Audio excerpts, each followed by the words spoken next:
আসসালামু আলাইকুম সবাইকে, কেমন আছো সবাই? আশা করছি সবাই খুব ভালো আছো। আলহামদুলিল্লাহ আমি খুব ভালো আছি। তো আজকে দুপুর করে আমি আর আম্মু একটু বসিরহাটের দিকে বেরিয়ে পড়লাম, যেহেতু আমাদের কিছু কেনাকাটা ছিল।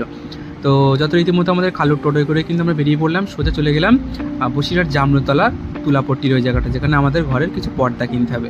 আগের দিন আব্বু আম্মু কিছু পর্দা নিয়ে গিয়েছিল, কিন্তু সেই পর্দাগুলো না মানে কম পড়ে গিয়েছে, জানালার কিছু পর্দা কম পড়ে গিয়েছে বলে আমরা সে কিছু পর্দা কিনতে গেলাম। তো পর্দার অর্ডারটা দিয়ে আসলাম, যেহেতু ওনারা বললেন যে পরদিন সকালে ওনারা সেট করে দেবেন।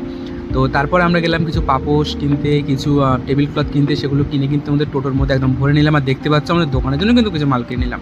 তারপর সেখান থেকে সোজা চলে গেলাম স্টাইল বাজারে গিয়ে আম্মু কিছু তোয়ালে দেখছিল, যেহেতু বাড়িতে কিছু কোনো গেস্ট আসলে তাদেরকে মানে হাতটা মোছার জন্য তোয়ালেটা দিতে পারে।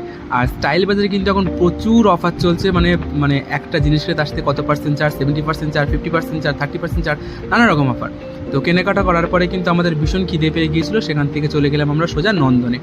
তো আমরা যখন ফ্যামিলি নিয়ে যাই বেশিরভাগ সময় কিন্তু নন্দনেই খাওয়া দাওয়া করি, আর নন্দনের খাওয়া দাওয়াটা একটু আমার ভালো লাগে। সত্যি কথা বলতে ওখানকার ভেজ থালিটা আমার সত্যিই খুব ভালো লাগে। ডাল ভাজা, একটা সবজি থাকে, তারপর তোমরা মাছ নিলে মাছ, ডিম নিলে ডিম, সব রকম আইটেম কিন্তু অ্যাভেলেবেল পাবে। আর খুব ভালো খাওয়া দাওয়া হয় ওখানে, যেটা আর কি বলি আমি। শূন্য হোটেলে ভালো খাওয়া দাওয়া হয়, কিন্তু অত দূরটা আমরা জার্নি করে যাওয়াটা কষ্ট হয়ে যায়। তো আমরা আমি অর্ডার করেছিলাম সাদা ভাত, মানে ভেজ, আমি একটা ভেজ থালি অর্ডার করেছিলাম নর্মাল, তার সাথে কিন্তু একটা মাছ অর্ডার করেছিলাম। তো আর আলু ভাজাটা কিন্তু নিলে এক্সট্রা। আর খালু নিয়েছিল ডিম ভাত, আম্মু নিয়েছিল ডিম ভাত। তো প্রথমে ছিল ডাল আর ঝুরি আলু ভাজা, একদম মচমচে আলু ভাজা। তারপরে যেটা ছিল মানে সামান্য পরিমাণে কী বলে ওটাকে, পুঁই শাকের এটা ছিল, মিচুলি ছিল, আর ছিল গাজর ছিল, আর সয়াবিন দিয়ে একটা তরকারিটা সত্যিই খুব টেস্টি ছিল। তারপরে নিয়েছিলাম মানে মাছের ঝোল। তো এটা ছিল মনে হচ্ছে রুই মাছ, ওনারা বলেন এটা রুই মাছ ছিল।